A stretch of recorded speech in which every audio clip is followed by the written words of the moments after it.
الحمد لله نحمده ونستعينه ونستغفره ونؤمن به ونتوكل عليه ونعوذ بالله من شرور أنفسنا ومن سيئات أعمالنا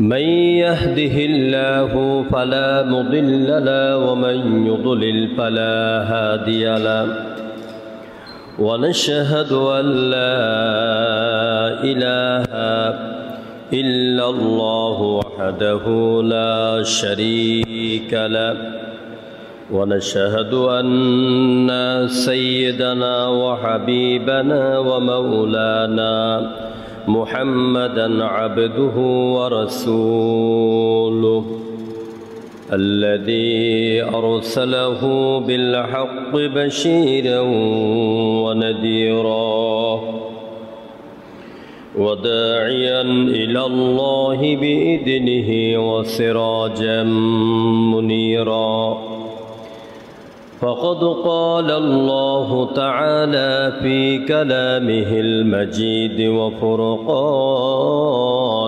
الحميد أعوذ بالله من الشيطان الرجيم بسم الله الرحمن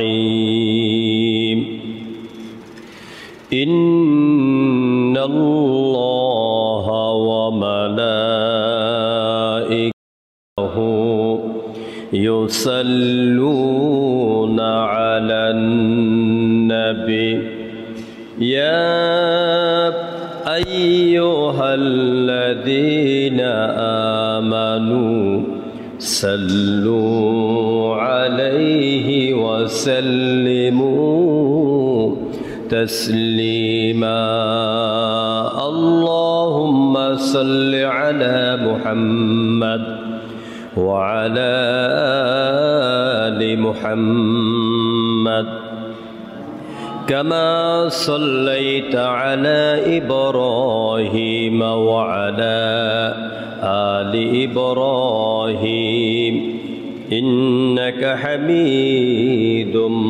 مجيد সবাই জোরে সরে পড়েন আল্লাহুম্মা বারিক আলা মুহাম্মাদিন ওয়া আলা আলি মুহাম্মাদ কামা বারাকতা আলা ইব্রাহিম ওয়া আলা আলি ইব্রাহিম ইন্নাকা হামিদুম মাজিদ بلغ العلا بكماله সামনে চলে আসেন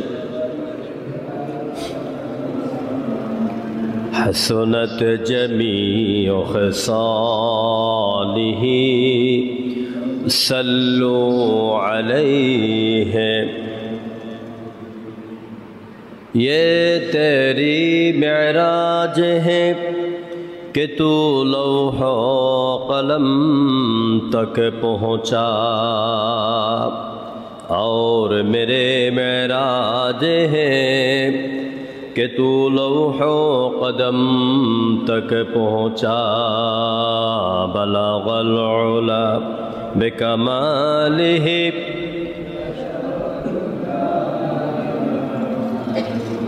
حسنت جمیع خصالہ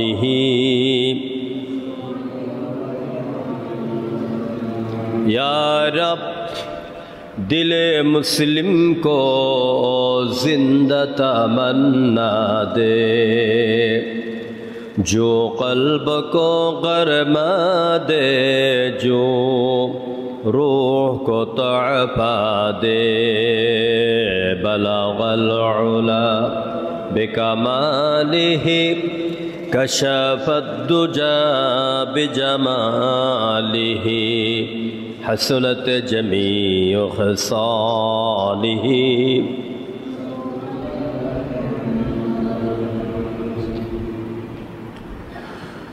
মুআজ্জাজ মোহতারম, আগত একত্রিত দিনদার ইমানদার প্রাণপ্রিয় মুসলমান ভাইয়েরা, মসজিদে অবস্থানরত আমার মা এবং বোনেরা,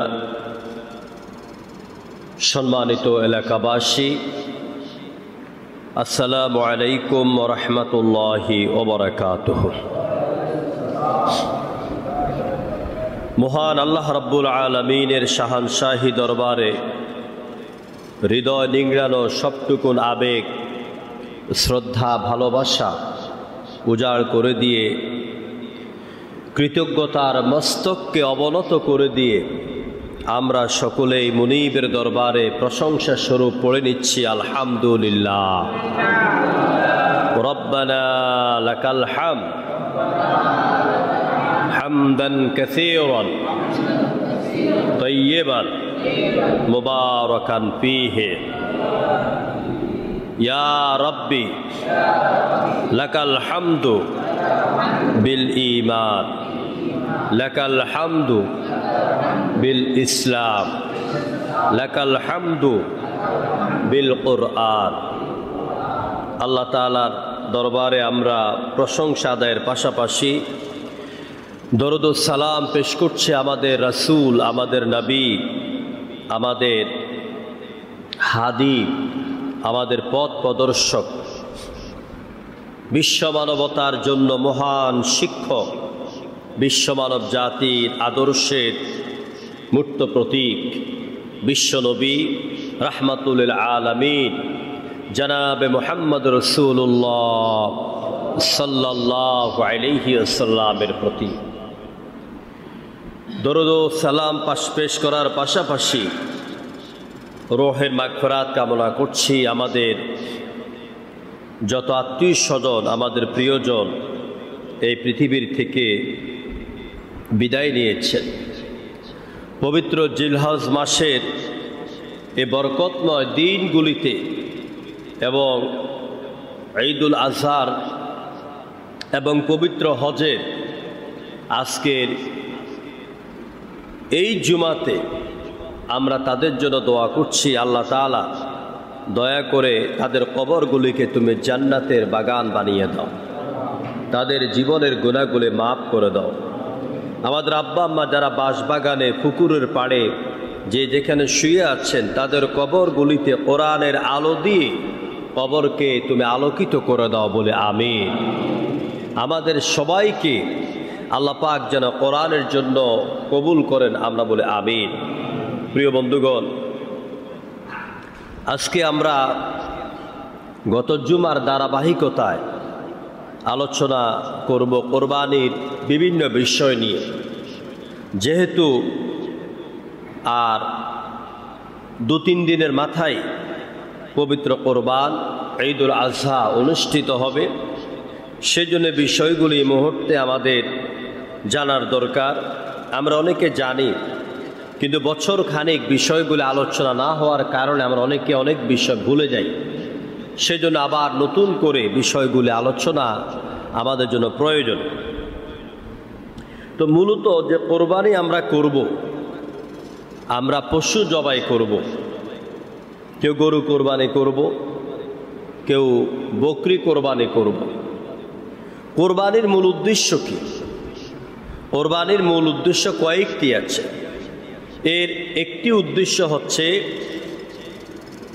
মুমিন প্রতিটি মুহূর্তে ঈমানি পরীক্ষায় উত্তীর্ণ হওয়ার জন্য বিভিন্ন রাস্তা আল্লাহ পাক খুলে দিয়েছেন। মুমিন তার জীবনের পরীক্ষায় উত্তীর্ণ হওয়ার জন্য কোরবানিও একটি অন্যতম পন্থা। মুমিন তার জীবনে কি কোরবানি করবে?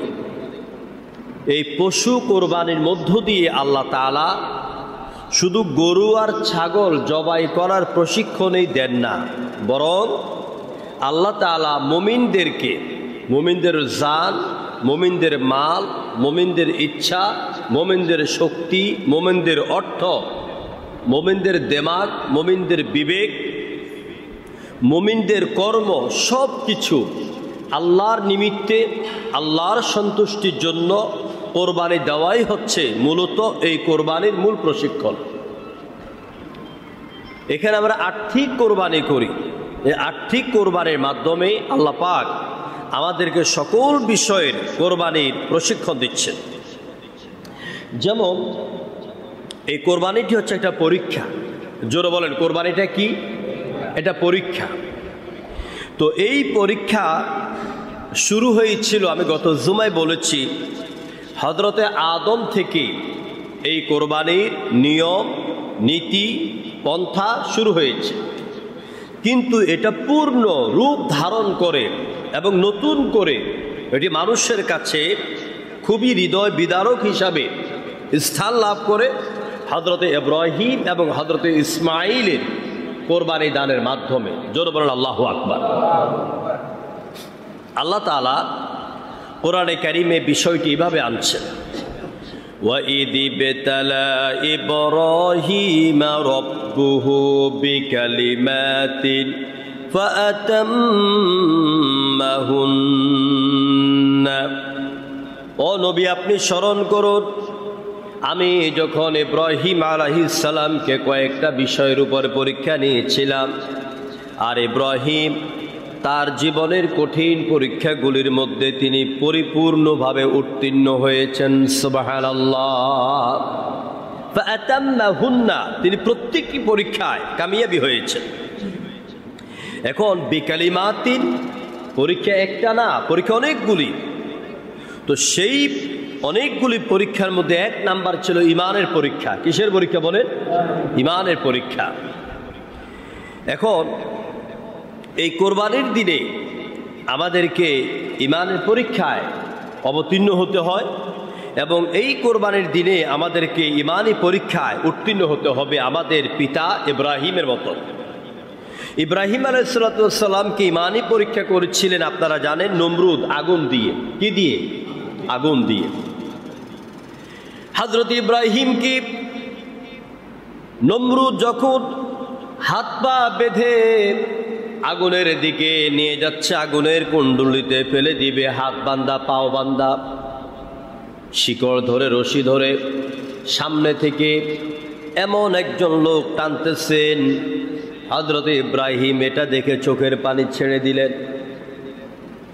আল্লাহ পাক জিব্রাইলকে পাঠালেন, জিব্রাইল, আমার খলিলুল্লাহকে, আমার খলিলকে প্রশ্ন করো, আমার খলিল কি তার মা বাপ ছেলে মেয়ে এবং তার দুনিয়াবী জীবনের জন্য কান্না করতেছে, নাকি কান্না করে কেন, নাকি ভয় পাচ্ছে নমরুদের আগুনকে?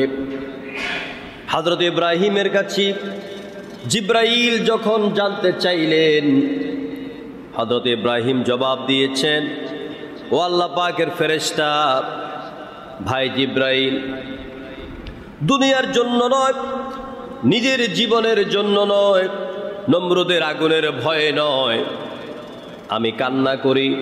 তাহলে আপনি কান্না করেন কেন?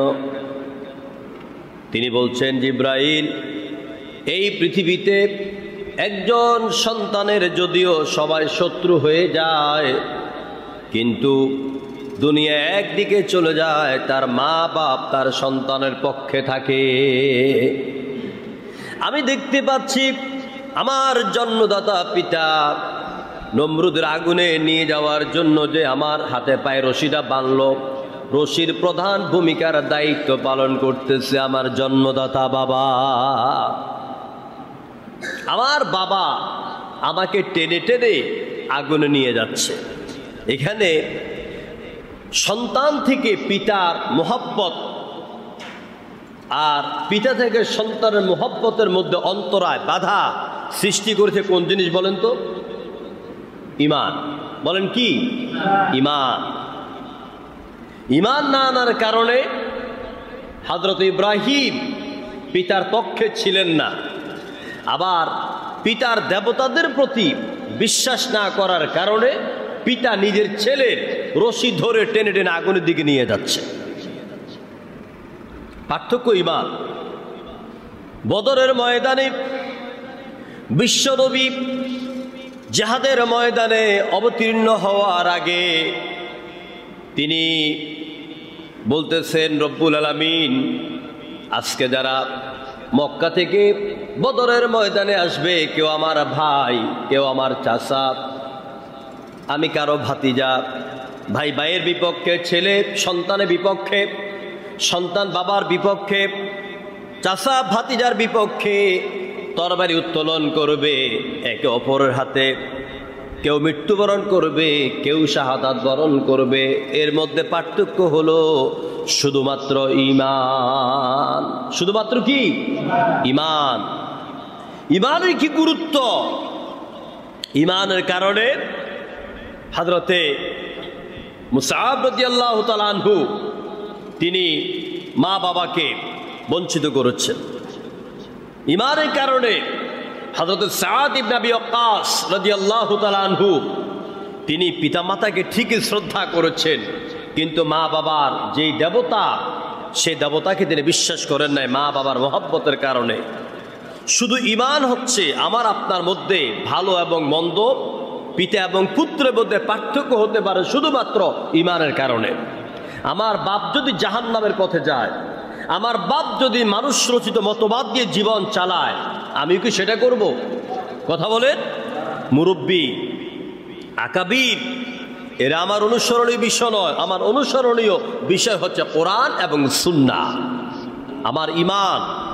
এই জন্য ইব্রাহিম আলাইহিস সালাম তার পিতাও তাকে আগুনের রশি ধরে ধরে আগুনের দিকে টেনে নিয়ে যাচ্ছেন। ইব্রাহিম কাঁদতেছেন যে আমার বাবা আমার শত্রু হয়ে গেল একমাত্র ঈমানের কারণে। সুতরাং এই কোরবানিটা হচ্ছে মূলত একটা ঈমানের পরীক্ষা। এই কোরবানি এর মাধ্যমে আমাদেরকে এই ঈমানের পরীক্ষা উত্তীর্ণ হতে হবে, এবং কোরবানির পশুর গলায় যেভাবে আমরা ছুরি দিচ্ছি, ঠিক তেমন করে আমাদের ঈমানটা এত মজবুত করতে হবে, হতে হবে। এখান থেকে শিক্ষা নিয়ে আমরা দুনিয়ার সমস্ত বাতিলের গলার মধ্যে ছুরি দেওয়ার জন্য প্রস্তুত হতে হবে। প্রিয় বন্ধুগণ, কোরবানির বিষয়ে আমরা গুরুত্বপূর্ণ কয়েকটি মাসালার আলোকে আমরা কথা বলবো। কোরবানি কোন পশু উত্তম? বাজারে তো যাবেন আজকে বেশিরভাগ লোকেরা জুমার পরে খাওয়া দাওয়া করে, অনেকে প্রাণী কিনবেন। তো এখন কোন প্রাণী কিনবেন, কোন প্রাণীটা উত্তম? ক্বালা নবী সাল্লাল্লাহু আলাইহি ওয়াসাল্লাম, দহা রাসূলুল্লাহ সাল্লাল্লাহু আলাইহি ওয়াসাল্লাম বিকাবশিন আকরানা ওয়াহিলিন ইয়াকুলু ফি সাওয়াদিন ওয়া ইউনদিরু ফি সুওয়াদ। গরুর শিং বিশিষ্ট, হৃষ্ট পুষ্ট, হাত পা কালো একটা মেষ কোরবানি করেন। আল্লাহ নবী সাল্লাল্লাহু আলাইহি ওয়াসাল্লাম এই হাদিস দ্বারা প্রমাণ করে নবীজি কালো প্রাণীকে বেশি পছন্দ করতেন। যে প্রাণীটা তার চামড়াগুলি কালো, শিংটা একটু বড়, দেখতে হৃষ্টপুষ্ট, শক্তিশালী, তাজা, তিনি এরকম একটা প্রাণীকে তিনি কোরবানি করেছেন, জবে করেছেন। তাহলে কোরবানির জন্য এক নাম্বার শর্ত হলো শিং ভাঙ্গা হলে চলবে না, কানের পেছন দিয়ে ফাটা হলে চলবে না, পায়ের মধ্যে ক্ষত হলে চলবে না। অর্থাৎ যেই প্রাণীটাকে আপনি আল্লাহর রাস্তায় জবা করবেন, এটা হতে হবে দেখতে সুন্দর, হৃষ্টপুষ্ট, দেখতে মায়া লাগে। কি লাগে? দেখতে মায়া লাগে। এরকম ইসমাইলকে আল্লাহ পাক আল্লাহ রাস্তায় কোরবান দেওয়ার জন্য আদেশ করেছেন। কেন? কারণ 7 বছর, 9 বছর, 11 বছরের সময় ছেলেদের চেহারা খুব নাদুস নুদুস লাগে, খুব মায়া লাগে। তো আল্লাহ পাক বলছেন, লান তানালুল বিররা হাত্তা তুনফিকু, তুমি কখনো কামিয়াবি অর্জন করতে পারবে না যে পর্যন্ত তোমার প্রিয় বস্তুটা তুমি আল্লাহর পথে কোরবান না করবে। তাহলেই আমরা এই হাদিস থেকে, আয়াত থেকে আমরা প্রমাণ করতে পারি যে আল্লাহ রাস্তায় যে জিনিসটাকে জবে করব সেটা হৃষ্টপুষ্ট হতে হবে, শক্তিশালী হতে হবে, খুঁতবিহীন হতে হবে, অসুস্থ হলে চলবে না। কারণ আপনি যেই প্রাণীটা আজকে জবে করছেন আল্লাহর দরবারে, যদি তাকওয়ার সাথে আপনার এই কোরবানিটা আল্লাহর দরবারে মঞ্জুর হয়, কিয়ামতের দিন বিশ্বনবী বলেছেন ওই ব্যক্তিকে, কোরবানি দাতাকে, সেই পশুর পিঠের মধ্যে করে হাসরের ময়দানে ঘুরানো হবে। জোরে কোন সুবহানাল্লাহ। এরপরে গত জুমায় আমি বলেছি, আজকে আবার বলি, শরীকের পর্যায়ে আমরা কয় শরীকে আমরা কোরবান দিব, এই বিষয়টা নিয়ে আমাদের দেশে অনেক মাতামাতি বা অনেক রকমের বিভিন্ন কথাবার্তা চলে, বিভিন্ন বাক বিতণ্ডা হয়। ইউটিউবের মধ্যে অনেক প্রকারের বাক বিতণ্ডা আছে যে আমরা কয় ভাগে, আমরা কয় শরীকে আমরা কোরবানি দিব। আচ্ছা ভাই, শরীক মানে কি? অংশীদার। শরীক মানে কি? অংশীদার। আচ্ছা, শরীকের কখন প্রয়োজন হয়? আল্লাহর কি শরীক আছে? কথা কন না কেন? আল্লাহর শরীক আছে? লা শারীকা লা, আল্লাহর কোনো শরীক নেই। আল্লাহু আহাদ পড়েন সবাই। আল্লাহু আহাদ আল্লাহুস সামাদ লাম ইয়ালিদ ওয়া লাম ইউলাদ ওয়া লাম ইয়াকুল লাহু কুফুয়ান আহাদ। নবী আপনি বলুন, আল্লাহ এক এবং একক, তিনি নিরঙ্কুশ, তিনি বেনিয়াজ, তিনি কাউকে জন্ম দেন নাই, তাকেও কেউ জন্ম দেয় নাই। আকাশ আর জমিনে আমার আল্লাহর সমকক্ষ আর কেউ নাই। যেরকম সুবহানাল্লাহ। আল্লাহর সাথে কোনো শরীক নেই কেন? আর আমরা বিভিন্ন ব্যবসার কাজে, কোরবানির কাজে, বিভিন্ন কাজের সময় শরীক খুঁজি কেন? এর জবাবটা নেন। এর জবাব হচ্ছে, শরীক তো তার জন্য যে ব্যক্তি ক্ষমতার দিক থেকে অক্ষম, যেই ব্যক্তি টাকার দিক থেকে অক্ষম, যেই ব্যক্তি ব্যবসার কাজেই হয়তো তার বুদ্ধি নাই, জায়গাও আছে, বুদ্ধিও আছে, কিন্তু তার পুঁজি নাই, এই ক্ষেত্রে তাকে আরেকজনকে শরীক নিতে হয়। কিন্তু আল্লাহ রাব্বুল আলামিন তিনি জ্ঞানের দিক থেকে, শক্তির দিক থেকে, ক্ষমতার দিক থেকে, জায়গার দিক থেকে, সব দিক থেকে অক্ষম নাকি সক্ষম? জোরে বলেন কি? এই জন্য আল্লাহর কোনো শরীকের দরকার আছে? আল্লাহর শরীকের দরকার না। তা আমাদের শরীকের দরকার কেন? আমাদের শরীকের দরকার হলো এই জন্য, বর্তমানে 52.5 তলা রৌপ্যের দাম সর্বোচ্চ 90,000 বা 1 লক্ষ টাকা। এই 52.5 তলা কমপক্ষে এই পরিমাণ অর্থ থাকলে যেমন সাদাকা বা যাকাত ওয়াজিব, তেমন করে কোরবানির 9 তারিখ 10 তারিখের আগের দিন পর্যন্ত যেই ব্যক্তি এই পরিমাণ টাকার মালিক হবেন তার উপর কোরবানি ওয়াজিব হয়ে যাবে। এখন দেখা গেল আপনি 1 লক্ষ টাকার মালিক হয়ে গেলেন, কিন্তু আপনি খাওয়া খাদ্যের পরে, পরিবারের সংসার চালাবার পরে আপনার আছে মাত্র 30,000 টাকা, 35,000 টাকা, 20,000 টাকা। বর্তমান বাজারে কয়েকদিনের মধ্যে দেখলাম 1 লক্ষ টাকা দিয়ে যে গরু কিনে সেটা বাছুরের মতন মনে হয়। তাহলে আপনি 20,000 টাকা দিয়ে, 25,000 টাকা দিয়ে আপনি কি কিনবেন? জোরে গেলে আপনি একটা বকরি কিনতে পারবেন, খাসি কিনতে পারবেন। কিন্তু অনেক পরিবারে আছে মা খাসি খায় না, স্ত্রী ছাগলের গোস্ত খায় না, এখন আপনি গরু দিতে মন চায়। 20-30,000 টাকা দিয়ে তো গরু কেনা সম্ভব না, তাহলে আপনি কি করবেন? এই জন্য আপনাকে শরিকদার খুঁজতে হবে। কি খুঁজতে হবে? কথা কি আবার বুঝতেছেন? শরিকদার খুঁজতে হবে, অংশীদার খুঁজতে হবে। যেই সব আলেমারা ফতোয়া দেন, ইউটিউব গরম করে ফেলেন, শরিকে কোরবানি জায়েজ নাই, 1 গরুর মধ্যে, 1 উটের মধ্যে 7 ভাগ দেওয়া জায়েজ নাই। তাদের ব্যাপারে আমি গত জুমাও বলেছি, আজকেও বলি। নবীজির চাচাতো ভাই হযরতে আব্দুল্লাহ ইবনে আব্বাস রাদিয়াল্লাহু তাআলা আনহু হাদিস বর্ণনা করেন। আন ইবনে আব্বাস রাদিয়াল্লাহু আনহুমা قال كنا مع رسول الله صلى الله عليه وسلم في سفر فحضر الأضحى। নবীজির চাচাতো ভাই, বিখ্যাত রাবি, বিখ্যাত সাহাবী হযরতে আব্দুল্লাহ ইবনে আব্বাস বলেন, আমরা নবীজির সঙ্গে কোনো এক সফরে ছিলাম, কেউ কেউ বলেন হুদায়বিয়ার সফরে ছিলাম। ফাহাদরাল আদহা, আমাদের সফরকালীন সময়ে ঈদুল আজহা নিকটবর্তী হয়ে গেল, উপস্থিত হয়ে গেল। ফাশতারাকনা ফিল বাকারাতি সাবআ, ওই সময় কোরবানি করা প্রয়োজন, যাদের উপরে কোরবানি ওয়াজিব, এরা একা একা সম্ভব না। তখন আমরা একটা গরুর মধ্যে 7 ব্যক্তির পক্ষ থেকে কোরবানি করার সিদ্ধান্ত নিলাম। অফিল বাইরি আশারা, আর একটা উটের মধ্যেই 10 ব্যক্তির নামে কোরবানি করার সিদ্ধান্ত নিলাম। গরুর মধ্যে কয় নাম? কয় নাম? উটের মধ্যে 10 নাম। এটা রাসূলুল্লাহ ছিলেন, রাসূলের সাথে সাহাবীরা ছিলেন। আর কোন সাহাবী? আব্দুল ইবনে আব্বাস, রাসূলের চাচতো ভাই। সুবহানাল্লাহ। হ্যাঁ, এত বড় মাপের সাহাবী হাদিস বর্ণনা করে বলছেন যে আমি আব্দুল্লাহ সহ রাসূলের সাথে ছিলাম এবং গরুর সাথে আমরা 7 ব্যক্তির নামে নয়, 7 ব্যক্তির পক্ষ থেকে আমরা কোরবান করি।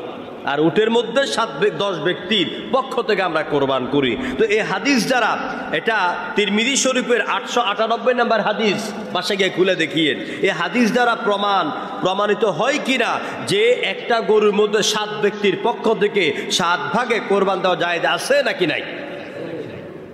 সুতরাং এগুলি বলে আমাদের সমাজে একটা বিভ্রান্তি সৃষ্টি করে। সুতরাং আপনি তো একা পক্ষে দেওয়া সম্ভব না, এর জন্য আপনি 7 ব্যক্তির পক্ষে আপনি কোরবান দিবেন। এখানে আরো মাসালা হচ্ছে, ইমাম মালিক, ইমাম হাম্বল এরা কেউ কেউ বলেছেন যে একটা প্রাণীতে এই 7 ভাগে কোরবান দেওয়া জায়েজ নেই। ইমাম শাফি বলেছেন জায়েজ আছে। ইমাম আবু হানিফা এবং ইমাম আবু হানিফার সমস্ত বড় বড় ইমামরা, ছাত্ররা বলেছেন যে একটা গরুতে 7 ভাগ 7 ব্যক্তির পক্ষ থেকে কোরবান দেওয়া জায়েজ আছে, তবে শর্ত আছে। শর্তটা কি? কোরবানি তো শুধু কোরবানির গোশত খাওয়াটাই নিয়ত নয়। কি বলেন? এই যে আমি গতকালকে তো গোশত খাইলাম, আপনি পরশু গোশত খাইলেন, গোশত তো আমরা খাই, কিন্তু এই কোরবানির শর্ত শুধু উদ্দেশ্য শুধু কোরবানির গোশত খাবার নয়, বরং এটার মূল উদ্দেশ্য হচ্ছে কারে খুশি করার জন্য? আল্লাহকে খুশি করার জন্য। এখন এই কোরবানি দিতে গিয়ে যাকে আপনি শরীকদার খুঁজবে, আপনি চেষ্টা করবেন যে আমি যার সাথে শরীক হব ওরে আমি মসজিদে মাঝে মাঝে আমার ডাইনে বামে পিছনে জামাতে দেখতে পাই কিনা, অর্থাৎ এই লোকরা নামাজ পড়ে কিনা।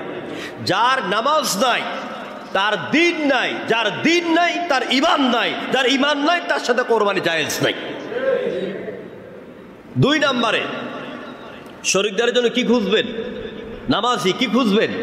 নামাজি। শুধু পুরুষটা মসজিদে আসে, শুধু পুরুষটা মসজিদে আসে, তার স্ত্রী তার ছেলে মেয়ে কেউ নামাজ পড়ে না, তার সাথেও কোরবানি জায়েজ নাই।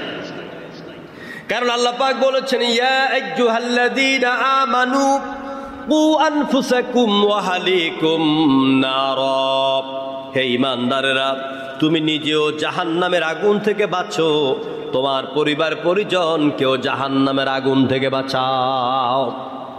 আপনি মা পর্দা করেন, আপনার 18-16 বছরের বয়স্কা কুমারী মেয়েটা আপনার সাথে বেপর্দাভাবে চলাফেরা করে, তার মানে আপনি ইসলামের একটু মানলেন আর একটু মানলেন না।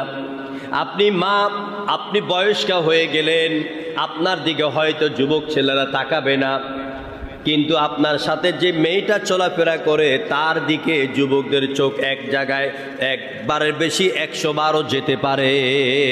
এই জন্য আপনার ঘরে পর্দা আছে কিনা, আপনার ঘরে নামাজ আছে কিনা, আপনি ওই ব্যক্তি খুঁজবেন যাকে শরীকদার নেবেন। 2 নম্বরে ওই লোকটা কোথায় চাকরি করে, ওই লোকটা কি কাজ করে, ওর ইনকামটা কি। ওর ইনকাম যদি সুদের টাকা হয়, ঘুষের টাকা হয়, সে আল্লাহর হুকুমকে অমান্যকারী ব্যক্তি। জোরগণ ঠিক কিনা? সুদ খাওয়া যাবে না, এটা কার হুকুম?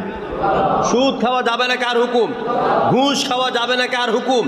কোরআনে আছে নাকি নাই? এখন আপনি যদি সুদ খাওয়া ঘুষ খাওয়া ব্যক্তি সেটা কোরবান দেন, এখন ওই লোকটা ইসলাম মানে, কোরআন মানে, আপনি কি এটা মনে করবেন?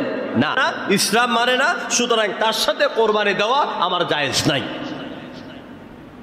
এই জন্য সুদ খাওয়া ব্যক্তি, ঘুষ খাওয়া ব্যক্তি, আপনার এরপরে বেনামাজি, এসব কোরআন বিরোধী, সরাসরি ইসলাম বিরোধী এসব লোকদের সাথে শরীকে কোরবানি দেওয়া জায়েজ নাই। এটা ইমাম আবু হানিফা বলেছেন যে 7 শরীক যখন তোমরা নিবে তখন তাদের তাকওয়া, তাদের আমল এইগুলি দেখেই তোমরা তাদেরকে 7 ভাগ নিয়ে এরপরে তোমরা একটা প্রাণীতে কোরবান করবে। কারণ একজনের কোরবানিতে একজনের মধ্যে যদি হারাম টাকা থাকে তাহলে এই বাকি 6 জনের কোরবানি বরবাদ হয়ে যাবে। কথা বুঝে এসছে কিনা? বাকিদের কোরবানি বরবাদ হয়ে যাবে। সম্মানিত ভাইয়েরা, কোরবানি দিতে গেলে কমপক্ষে যে ভেড়া বা ছাগল এদের কয় বছর দরকার? 1 বছর। কয় বছর? 1 বছর। আর গরুর জন্য ওই যে আমরা বলি ভাই দাঁতছে কয়টা, তাই না? দাঁতছে কয়টা মানে 2টা দাঁতলে 2 বছর, 2টা দাঁতলে 2 বছর। এগুলি আপনারা যারা অভিজ্ঞ আছেন তারা সেগুলি দেখে আপনারা প্রাণী কিনবেন। এরপরে কোরবানির বিষয়ে আরো মাসালা হচ্ছে যে কোরবানির গোশত, আমরা যে কোরবানির গোশত বন্টন করি, আমরা একটা নিয়ম জানা আছে, কোরবানির গোশত 3 ভাগে বিভক্ত। কোরবানির গোশত কত প্রকার ও কত ভাগে বিভক্ত? উত্তর, কোরবানির গোশত 3 ভাগে বিভক্ত। এটা হলো ভুল। এটা কি? এটা ভুল। কোরবানির গোশতকে 3 ভাগ করে দিতে হবে এইরকম নির্দেশ কোরআনেও নাই, হাদিসেও নাই। আল্লাহ নবী বলেছেন, আন আয়েশা রাদিয়াল্লাহু তাআলা আনহা قالت إنما نهى رسول الله صلى الله عليه وسلم لحوم الأضاحية الجهد الناس ثم دقس منها। এই হাদিসের ভিতরে আসছে কোরবানির গোশত রাখার অনুমতি নিয়ে। কোরবানির গোশত কাকে দিবেন, কয় ভাগ, এটা আমি একটু পরে বলছি। আগে বলি যে কোরবানির গোশত রাখার বিষয়ে, কোরবানির গোশতর বিষয়ে কথা আসছে যে আমরা কোরবানির গোশত কতদিন রাখতে পারবো, এরকম একটা প্রশ্ন আমাদের মনে জাগে নাকি জাগে না? তো আমরা জানতাম যে কোরবানির গোশত 3 দিনে বেশি রাখা জায়েজ নেই, কিন্তু এখন আমরা ফ্রিজে 5 মাস 6 মাস আমরা রাখি, তাহলে এটা কি হাদিস বিরোধী? না। আল্লাহ নবী মক্কা থেকে মদিনায় আসার পরে হুকুম করলেন 3 দিনের বেশি কোরবানির গোশত রাখা জায়েজ হবে না, নিজে খাওয়ার বন্টন করে দাও। পরবর্তী বছর যখন এলো তখন আল্লাহ নবী তিনি সুম্মা দাক্কাসা মিনহা, ইবনে মাজার 3159 নম্বর হাদিস, আল্লাহ নবী অনুমতি দিলেন এবার তোমরা কোরবানির গোশত নিজে খাও, গরিবদের মধ্যে বিলাও, আর যতদিন ইচ্ছা কোরবানির গোশত তোমরা জমা রাখতে পারো।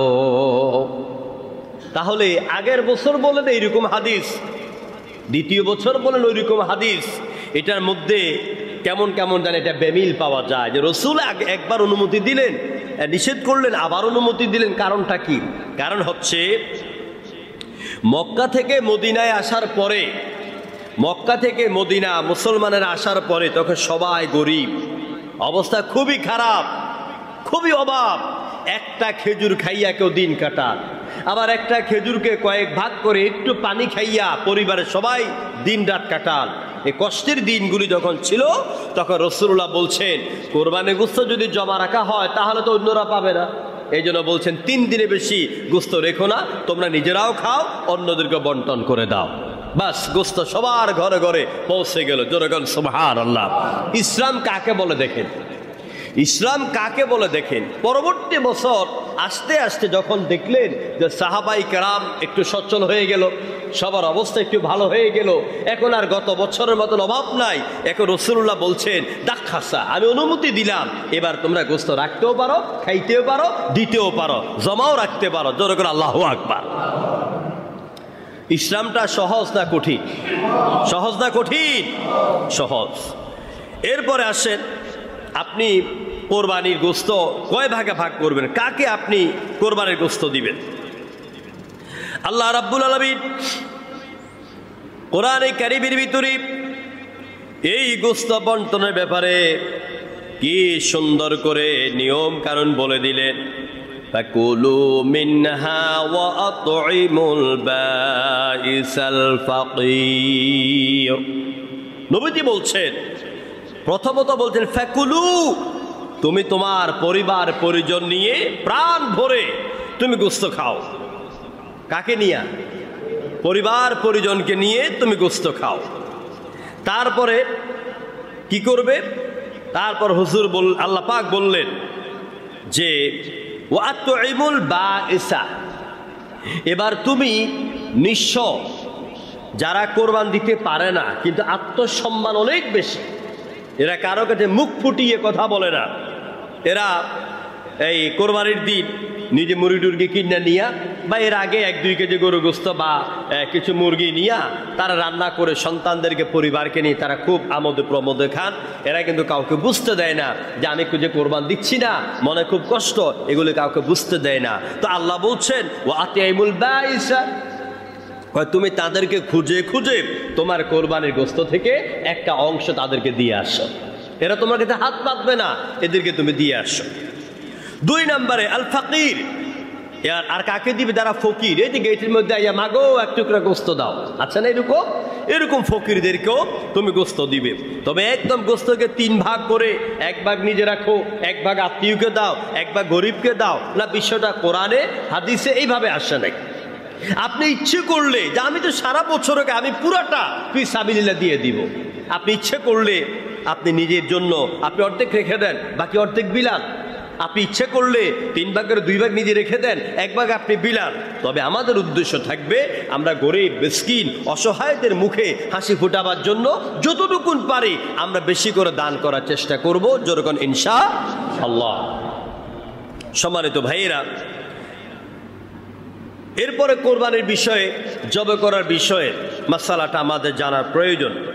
আপনি যদি নিজের হাতে কোরবানি করতে পারেন, কোরবানি কাকে দিয়ে জবে করাবেন? যদি আপনি নিজের হাতে জবে করতে পারেন এটা হচ্ছে সবচেয়ে উত্তম। আর কোরবানি করার জন্য 2টা জিনিসের দরকার। জোরে বলেন কি দরকার? 2টা জিনিস। একটা হচ্ছে সাহস, আর 2 নম্বরে ঈমান। 1 নম্বরে ঈমান, 2 নম্বরে সাহস। এই 2টা জিনিসের দরকার। কারণ কোনো কুফর ব্যক্তি, কোনো কাফিরের হাতে কোরবানি করানো জায়েজ নাই। কোরবানি করতে হলে, প্রাণীর গলায় ছুরি দিতে হলে বলতে হবে বিসমিল্লাহে, আর জোরে করে না বিসমিল্লাহি আল্লাহু আকবার। এই আল্লাহু আকবার যিনি বলবেন তিনি তো অবশ্যই ঈমানদার। প্রাণীর গলায় আপনারা সবাই একটু সামনে কাতারগুলি ফিল আপ করেন, সবাই একটু সামনে আগে আসেন, কাতারগুলি ফিল আপ করেন। আর সবাই জিকির করেন সুবহানাল্লাহ ওয়ালহামদুলিল্লাহ লা ইলাহা সুবহানাল্লাহ। কাতারগুলি, সামনের কাতারগুলি আমাদের শুরুতে বসেন, ফিল আপ করে বসেন। সুবহানাল্লাহ ওয়ালহামদুলিল্লাহ লা ইলাহা ইল্লাল্লাহ লা ইলাহা ইল্লাল্লাহু মুহাম্মাদুর রাসূলুল্লাহ। জোরে পড়েন সাল্লাল্লাহু। এখন প্রশ্ন হচ্ছে কোরবানি কার হাতে করবেন? আপনার যদি সাহস না থাকে, ঈমান আছে, আপনি যদি মনে করেন যে আমার চাইতে একজন তাকওয়াবান লোকদেরকে দিয়ে কোরবানিটা করা উত্তম, আপনি করাতে পারেন। তবে নিজের কোরবানি নিজে করা উত্তম। দেখুন, আনাস ইবনে মালিক রাদিয়াল্লাহু তাআলা আনহু قال لقد رأيت رسول الله صلى الله عليه وسلم يذبح أضحية بيده ووضع قدمه على صفاحنا। নবী করিম সাল্লাল্লাহু আলাইহি সাল্লাম নিজের হাতে, হযরত আনাস ইবনে মালিক বলেন, আমি নিজের চোখে দেখলাম রাসূলুল্লাহ নিজের হাতে নিজের এই কোরবানি পশুকে জবে করছেন। তাহলে নিজের কোরবানি নিজে করা উত্তম। এখন নিজে যদি না পারেন, মসজিদের ইমাম, মসজিদের মুয়াজ্জিন, কোনো মাদ্রাসার বালেক ছাত্র, শিক্ষক, এদেরকে দিয়ে আপনি কোরবানি করাবেন। এখন কোরবানি যে আপনি করাচ্ছেন, কোরবানি করাতে গিয়ে যেই ছেলেটা, যেই হুজুর আপনার গরুটা জবে করে দিল, আপনি কি তার কাছে ঋণী থাকতে চান না ঋণ মুক্ত হতে চান?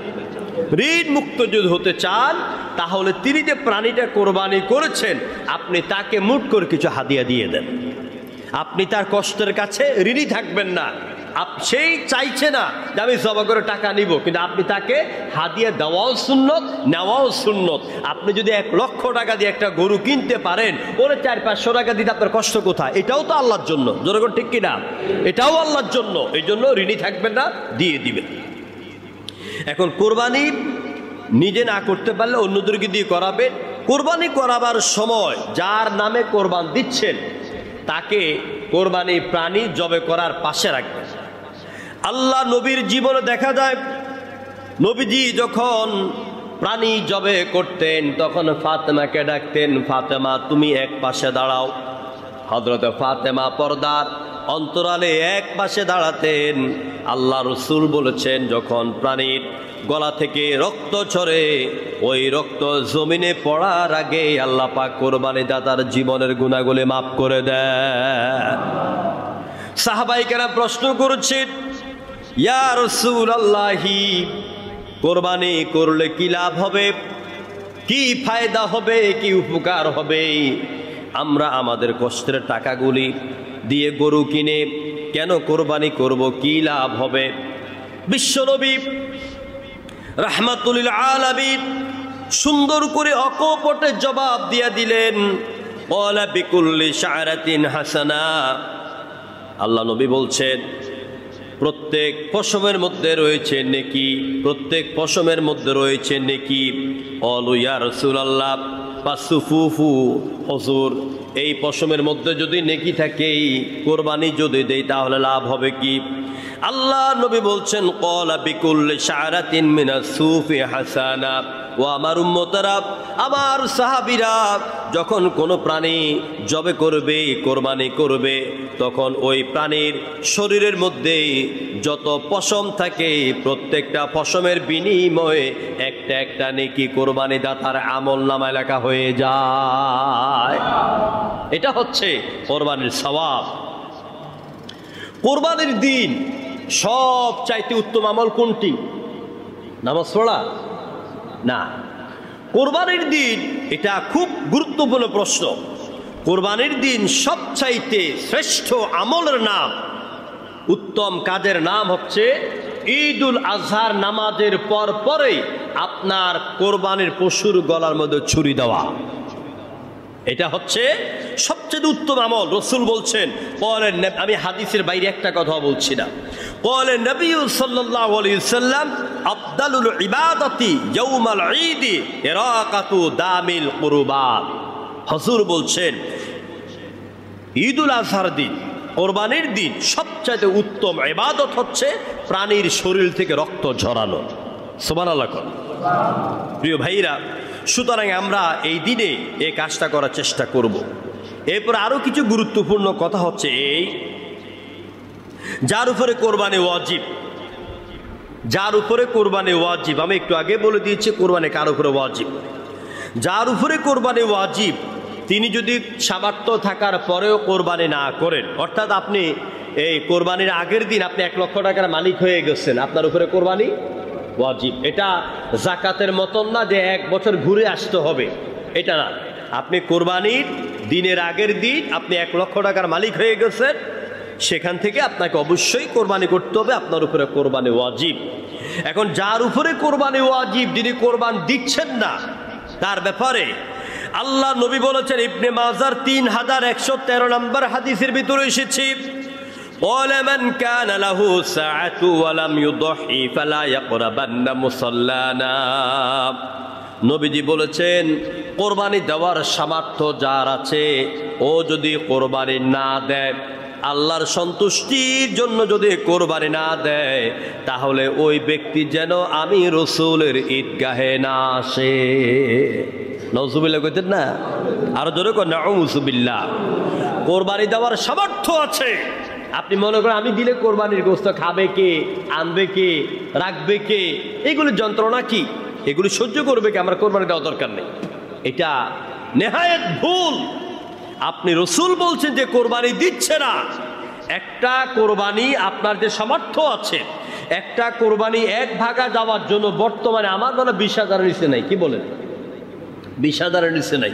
তা আপনি এইরকম ভাবে আপনি একজনের সাথে শরিক হয়ে যান, ভালো লোক দেখা শরিক হয়ে সেখান থেকে নিজে যদ্দুর খাবার খান, বাকিগুলি আপনি আমাদের ইসলামী আন্দোলনে অনেক ভাইয়েরা আছেন অসহায়, কারারুদ্ধ হয়ে অভাবী আছেন, এদেরকে খুঁজে খুঁজে দেন, বন্ধুদেরকে দেন, তারপরে আপনার এই সমাজের অভাবী মানুষদেরকে দেন, এদেরকে আপনি এই গোশত আপনি বন্টন করে দেন। কিন্তু কোরবানি দেওয়া থেকে আপনি মাহরুম হবেন না, কারণ রসুল বলেছেন সামর্থ্য থাকার পরে যারা কোরবান দেয় না, এরা যেন আমার ঈদগাহে না আসে।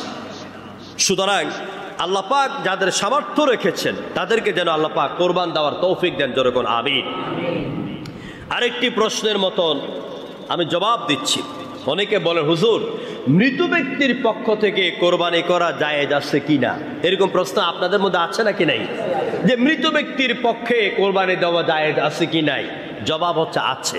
জবাব হচ্ছে কি আছে। আপনার আব্বা চলে গেলেন, আপনার আম্মা চলে গেলেন, দাদা চলে গেলেন, আল্লাহ আপনাকে আজকে সামর্থ্য দিয়েছেন, হয়তো ওই সময় আপনি দিতে পারেন না আব্বা আমার পক্ষ থেকে কোরবানি, অর্থ ছিল না, আজকে আছে, আজকে আপনি একটা গরু দিচ্ছেন, এখানে আব্বা আম্মার পক্ষ থেকে একটা নাম ঢুকাইয়া দেন, এবং এই যে কোরবানি দিচ্ছেন এই সওয়াবটা তাদের কবরে চলে যাবে। তো বলবেন যে মৃত ব্যক্তির পক্ষ থেকে কোরবানি দিলে গোস্তের কি হবে? আপনারটা যা হবে তাদেরটিও তা হবে। কথা ঠিক আছে কিনা?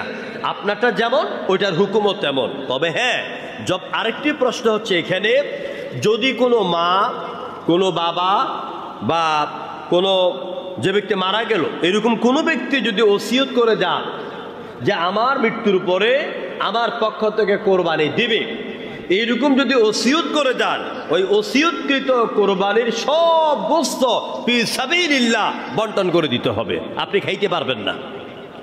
কথা মনে বুঝতে পারি নাই?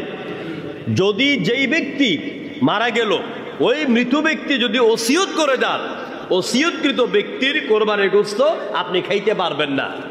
কিন্তু যদি ওসিয়ত না করে থাকে সওয়াবের নিয়ত, যেমন আমরা অনেক সময় একটা গরু দিই, সেখানে আমরা বরকতান আল্লাহ রসুলের নামও আমরা দিয়ে দিই, দেই কিনা বলেন? হ্যাঁ, মি মুহাম্মদ সাল্লাল্লাহু আলাইহি সাল্লাম। এভাবে আপনি মৃত ব্যক্তিদের পক্ষ থেকে কোরবানি করবেন। এই মর্মে দলিল হচ্ছে আবু দাউদ শরীফের 2781 নম্বর হাদিস, ক্বালা রাআইতু আলিয়ান রাদিয়াল্লাহু তাআলা ইউদাহি বিকাবশাইনি ফাকুলতু মা হাদা ফাকালা ইন্না রাসূলুল্লাহ সাল্লাল্লাহু আলাইহি ওয়াসাল্লাম আওসানি আন উদাহি ইনদা ফাইদা উদাহি আনহু। এখানে নবী করিম হযরত আলী রাদিয়াল্লাহু তাআলা আনহু তিনি দেখলেন যে নবী করিম সাল্লাল্লাহু আলাইহি ওয়াসাল্লাম হযরত আলী কোরবানি করেছেন, নবী করিম সাল্লাল্লাহু আলাইহি ওয়াসাল্লামের পরে যে তাদের কবরে আল্লাহ পাক পৌঁছায় দেন। আরেকটি গুরুত্বপূর্ণ মাসালা হচ্ছে কি বিষয়? আকিকার বিষয়। যে আমার ইতিমধ্যে মানে কয়েকশো ফোন আসছে, ইতালি থেকে আসছে, বাংলাদেশের বিভিন্ন জেলা থেকে ফোন আসছে, মেসেজ আসছে, জানতে চায় হুজুর এই আকিকা কি কোরবানির সাথে দিতে পারবো কি না, আকিকা কোরবানির সাথে দিতে পারবো কি না। হচ্ছে দেখেন, সর্বপ্রথম আকিকার বিষয়। আন সামুরা রাদিয়াল্লাহু তাআলা আন قال قال রাসূলুল্লাহ সাল্লাল্লাহু আলাইহি ওয়াসাল্লাম আল গুলামু মুরতাহুদনা বিআকিকাতি ইয়াসবাহু আনহু ইয়াওম আস-সাবঈ ওয়া ইউসাম্মা ওয়া ইউহলাকু রাসা। সহিহ 65 নম্বর হাদিস। নবী করিম সাল্লাল্লাহু আলাইহি ওয়াসাল্লাম বলেছেন, যখন কোনো সন্তান জন্মগ্রহণ করে তখন তার 7 দিনের ভিতরে মা বাবার জন্য কয়েকটি কাজ কি আছে, কয়েকটি কাজ আছে। 1 নাম্বার কাজ হচ্ছে তার সুন্দর একটা ইসলামী নাম রাখবে, সুন্দর একটা ইসলামী নাম রাখবে, আকাশী বাতাসি চৈতালি একটা ইসলামী নাম রাখবে।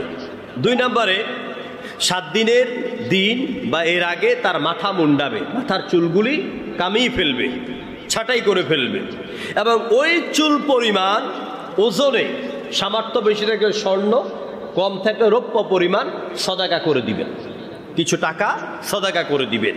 আর 7 দিনের ভিতরে তার একটা সুন্দর নাম রাখবেন আর তার জন্য আকিকা করবেন। কয় দিনের ভিতরে? 7 দিনের ভিতরে। এখন এই 7 দিন যদি সন্তান জন্মাইল, 7 দিনের দিন যদি কোরবানির দিন হয়,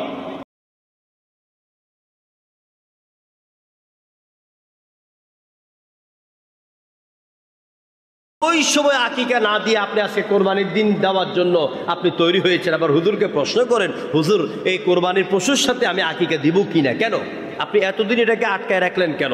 সামর্থ্য না থাকলে এক কথা, আর সামর্থ্য হয়েছে আপনি প্রথম দিন যেদিন কোরবানি আপনি এর পরের দিন দেন।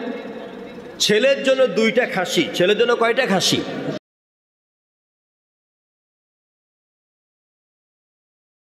গরু দিয়ে দেওয়া উত্তম না বকরি দিয়ে দেওয়া উত্তম? আমরা রসুলের হাদিস থেকে জানি আল্লাহ রসুল হযরতে হাসান আর হোসাইনের আকিকা দিয়েছেন কি দিয়া? বকরি দিয়ে দিয়েছেন। এটা বেশি উত্তম, এটা বেশি উত্তম।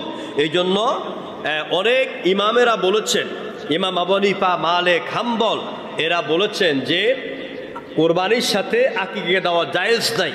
ইমাম আবু হানিফা বলেছেন জায়েজ আছে, তবে উত্তম নয়। জায়েজ আছে, তবে কোরবানির জন্য রেখে দিবেন না। আকিকা সুন্নত, কোরবানি ওয়াজিব। আকিকা কি? সুন্নত, কোরবানিটা কি? তো সুন্নতকে ওয়াজিবের জন্য আটকে রাখেন কেন আপনি? এই জন্য সঠিকভাবে সন্তান আকিকা দেওয়ার চেষ্টা করবেন।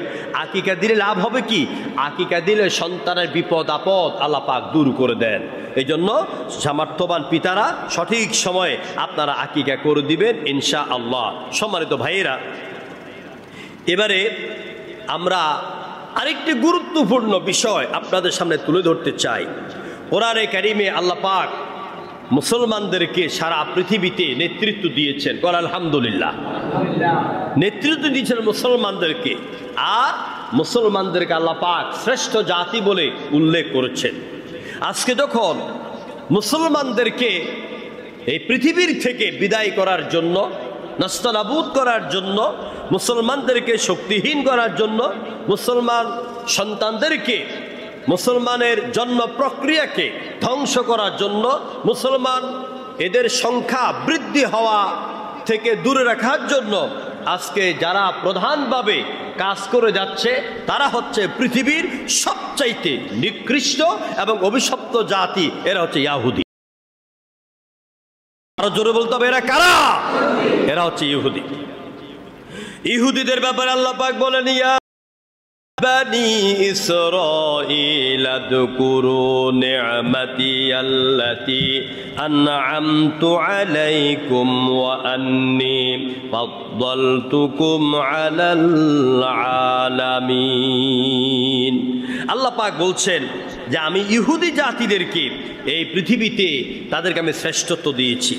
তাদেরকে আল্লাহ পাক এত বেশি হেকমা, এত বেশি জ্ঞান আল্লাহ পাক তাদেরকে দিয়েছেন।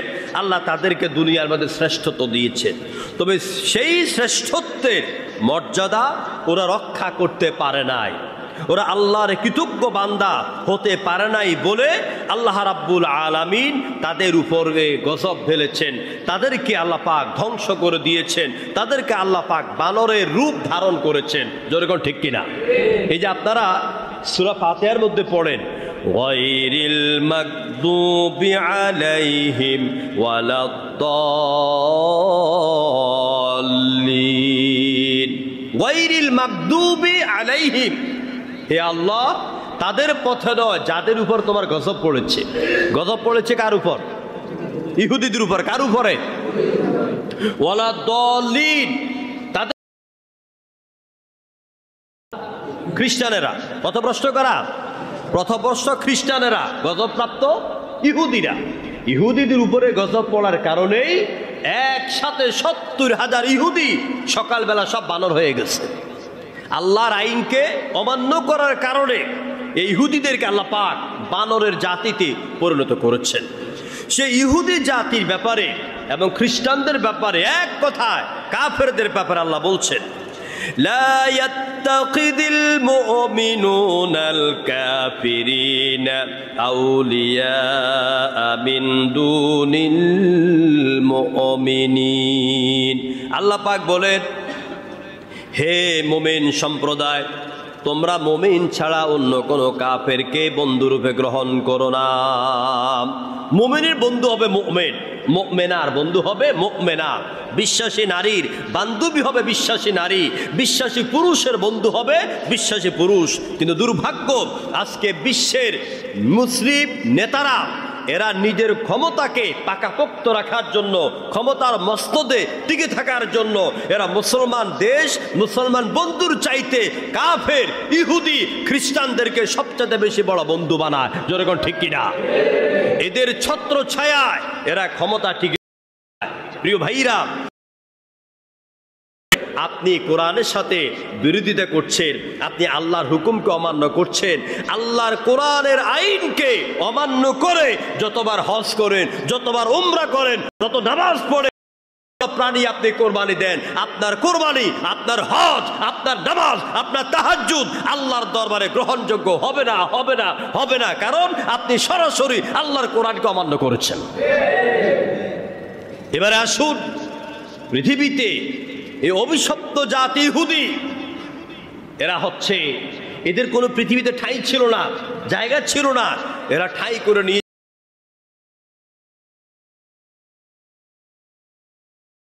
ইসরায়েল, এই ইসরায়েলে তারা জায়গা করে নিয়ে তারা তাদের কর্ম প্রচেষ্টার মধ্য দিয়ে তারা পৃথিবীতে হয়ে উঠেছে এক শক্তিশালী জাতি। কারণ শয়তানেরা সব সময় মাথাগুলো একসাথে করেন, এরা যখন কিছু করার চিন্তা করে তখন শয়তানের শক্তি তাদেরকে সহযোগিতা করে। এই ইহুদি শক্তি তারা কি করলো, তারা বিশ্বের মুসলমানদেরকে হাতের মুঠায় নেওয়ার জন্য, গোটা পৃথিবীকে নিয়ন্ত্রণ করার জন্য তারা তাদের বিভিন্ন পণ্য তারা তৈরি করলো। মানুষের জীবনে যা দরকার, একটা ব্রেডের দরকার, এটা ক্রিমের দরকার, ফেয়ার লাভলির দরকার, এরপরে আপনার হুল সাবানের দরকার, তারপরে আপনার কি যে বলে লাক্স সাবানের দরকার, এরপরে আপনার সার্ফ এক্সেলের দরকার, এইভাবে আপনার যত কিছুর দরকার এরা তৈরি করলো।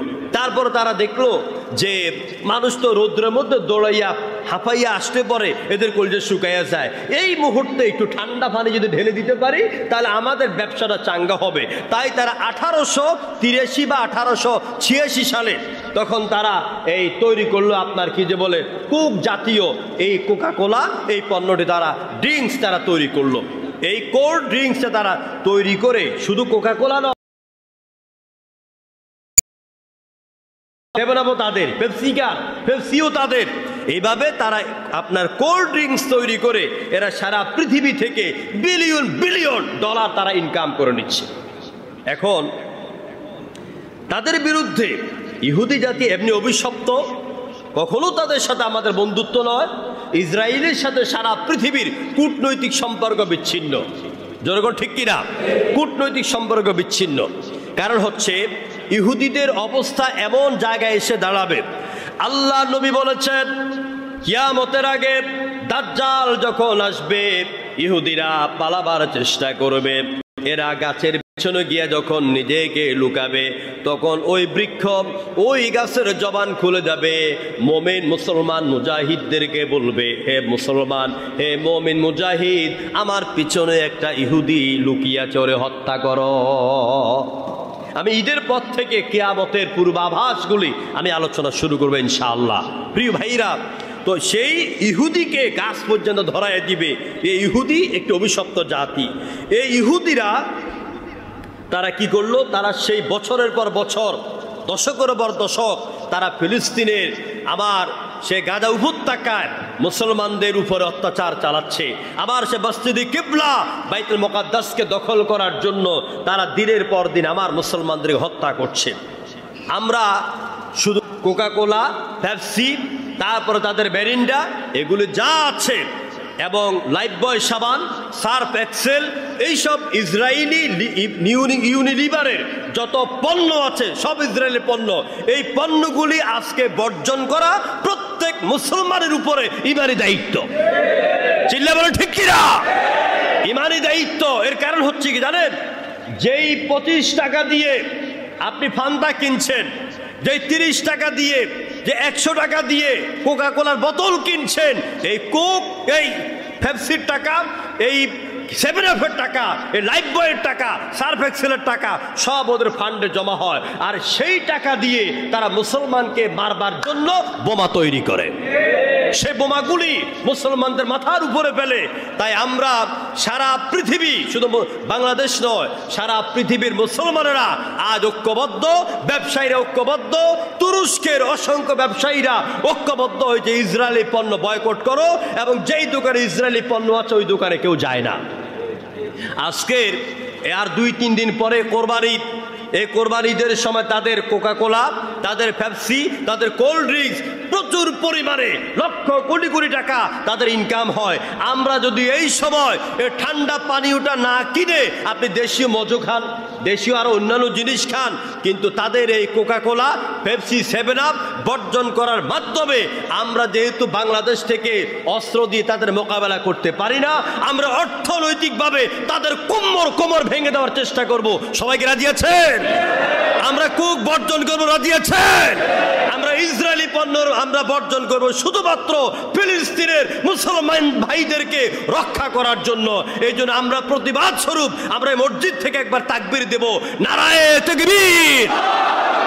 ফিলিস্তিনের মুসলমান, ফিলিস্তিনের মুসলমান জিন্দাবাদ, জিন্দাবাদ। সারা বিশ্বের মুসলমান ইহুদি পণ্য বয়কট করো, ত্যাগ করো। আল্লাহ পাক এই মিছিলের উপরে, ইমানি এই প্রতিবাদের উপরে আমাদেরকে টিকে থাকার তৌফিক দান করুন। আমরা সবাই বলে আমিন।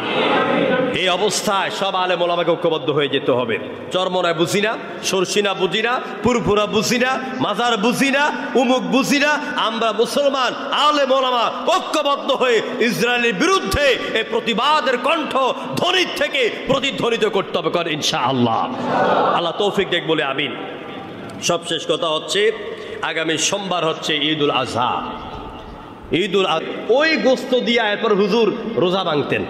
এই জন্য আল্লাহ পাক আমাদেরকে সুন্নতটা আমল করা তৌফিক দান করুন। সবাইকে আন্তরিক মোবারকবাদ। যারা সুন্নত পড়েন নাই সুন্নত আদায় করেন। ও তাকবীর, তাকবীর তো